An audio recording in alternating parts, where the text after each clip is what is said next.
Lords, it's a pleasure to follow the noble Lord Rooker, and I very much agree with his view on free ports. These are entirely the wrong direction of travel in opening the UK even further to corruption and fraud.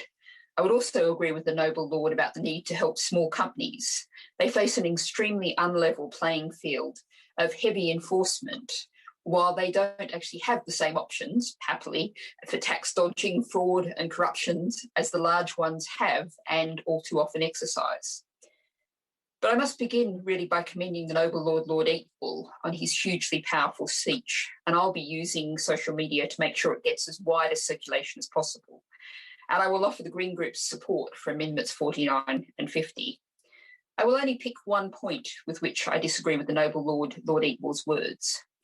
He asks, what is going wrong? I would say that this is not a failure of design. It's not things going wrong from intention. This is what our financial sector has been designed to do, has refined its practices for over centuries. We have been robbing the world blind for centuries.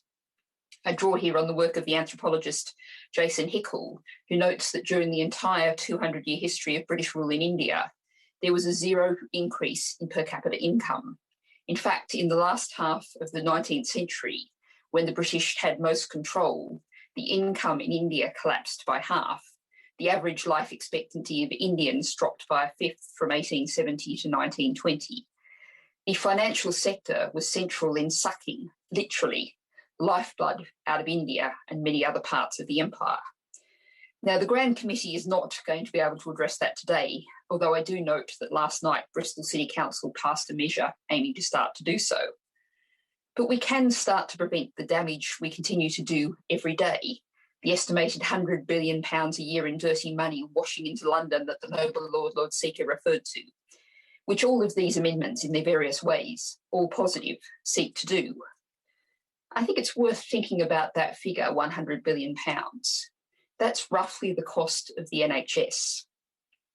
Now, we often hear white-collar crime described as victimless, but it very much is not. If we think about the equivalent of the NHS, that's doctors, nurses, essential medical treatment and equipment, is being taken away from people, poor people around the world.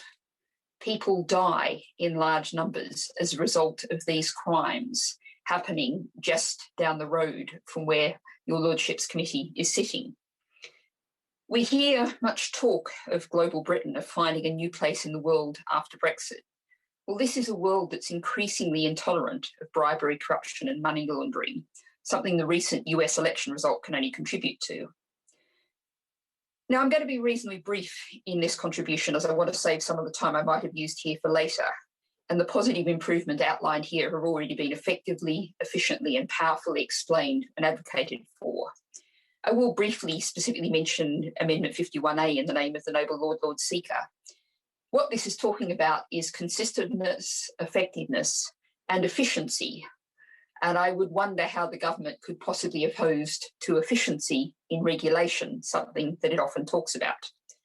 I do want to make a couple of specific points around the group Amendments 81 to 84, particularly 81 in the name of the noble Lord Garnier, also signed by the noble Lord Rooker and Fawkes and myself.